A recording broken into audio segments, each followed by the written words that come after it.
Salam sejahtera untuk kita semua. Perkenalkan, saya Melinda Joyce Tompul dari kelas 81 nomor absen 16. Video ini merupakan tugas mata pelajaran Bahasa Indonesia mengenai materi teks ulasan. Judul ulasan yang saya angkat adalah Belajar Memaknai Hidup dalam Kesederhanaan. Buku yang saya ulas berjudul Rembulan Tenggelam di Wajahmu, karya Terelie yang diterbitkan oleh Republika pada tahun 2009. Buku yang saya pegang ini merupakan cetakan ke-39 di bulan November tahun 2019 yang diterbitkan di Jakarta dengan tebal 425 halaman. Rembulan Tenggelam di Wajahmu merupakan salah satu novel bestseller di Indonesia karya Terelie, seorang penulis terkenal asal Sumatera Selatan. Kesuksesannya membuat novel ini diadaptasi menjadi sebuah film layar lebar yang disutradarai Daniel Rifki pada tahun 2019. Kecakapan Darwis atau Terelie dalam menulis tidak dapat diragukan lagi.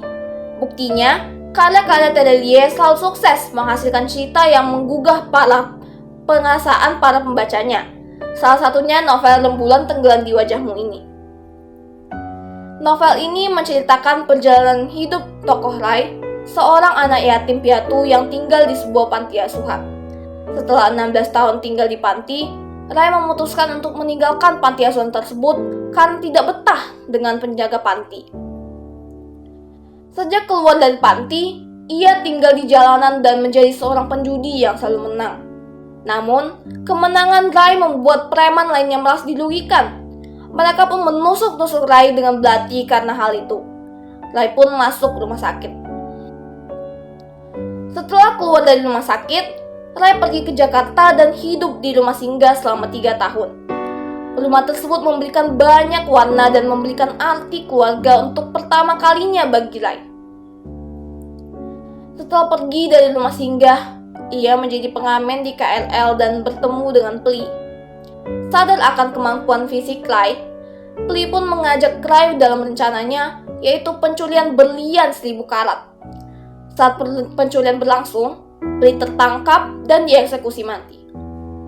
Rai yang selamat pun kembali ke kota asalnya untuk memulai kehidupan yang baru. Ia bekerja sebagai buruh, yang kemudian diangkat menjadi mandor. Di kota asalnya, ia bertemu dengan si Gigi Kelinci, yang juga seorang yatim piatu. Si Gigi Kelinci adalah cinta pertama Rai. Mereka pun menikah dan hidup bahagia. Sayangnya, saat Rai berumur 30-an, istrinya meninggal. Belum lama ia merasakan kebahagiaan, tetapi langit langsung merampasnya. Setelah kejadian itu, Rai pindah ke ibu kota untuk melupakan kesedihannya. Rai bekerja keras untuk membangun bangunan tertinggi untuk istrinya. Ia menjadi pemilik kongsi bisnis yang menggurita. Ia memiliki segalanya, tetapi ia merasa kosong. Sampai di umurnya yang ke-60 tahun, Rai sakit-sakitan selama 6 tahun. Di saat inilah, Rai mendapat kesempatan untuk mengetahui jawaban atas 5 pertanyaan besar dalam hidupnya. Semua dijawab oleh orang berwajah menyenangkan sambil kembali ke masa lalu, sampai Rai mengerti makna hidup dan kehidupannya. Novel ini sangat baik dalam penokohan.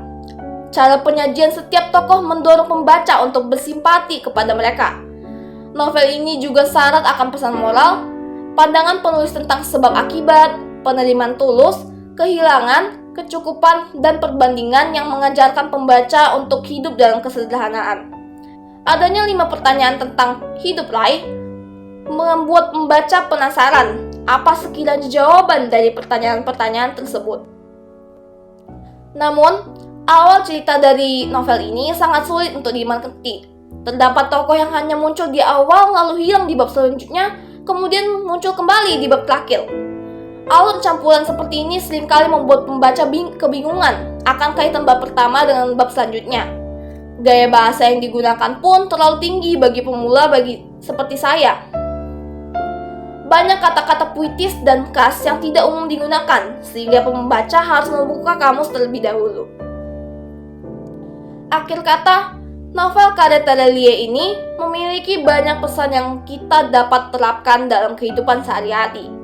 Hal-hal tentang cinta, keadilan, kekayaan, pilihan, dan kehilangan dikemas secara baik dengan nasihat-nasihat yang mudah disimpulkan. Menurut saya, novel ini sangat layak untuk dinikmati. Alur cerita yang sangat menarik disertai penokohan yang baik menjadi poin pertimbangan untuk membeli buku ini. Novel ini juga cocok untuk semua kalangan, khususnya untuk pemuda-pemudi yang ingin mencari prinsip kehidupan. Terdapat sebuah dialog yang selalu saya ingat, yaitu sebagai berikut. Dan berbagai bagian tidak terjelaskan, semoga langit berbaik hati memberitahu. Kalaupun tidak, begitulah kehidupan. Ada yang kita tahu, ada pula yang kita tidak tahu. Maka dari itu, saya sangat merekomendasikan untuk membacanya sendiri untuk menjawab rasa penasaran akan pertanyaan-pertanyaan dan jawaban kehidupan Clay. Saya tutup video ini dengan ucapan terima kasih atas segala perhatiannya sampai penghujung video. Sampai jumpa di lain kesempatan.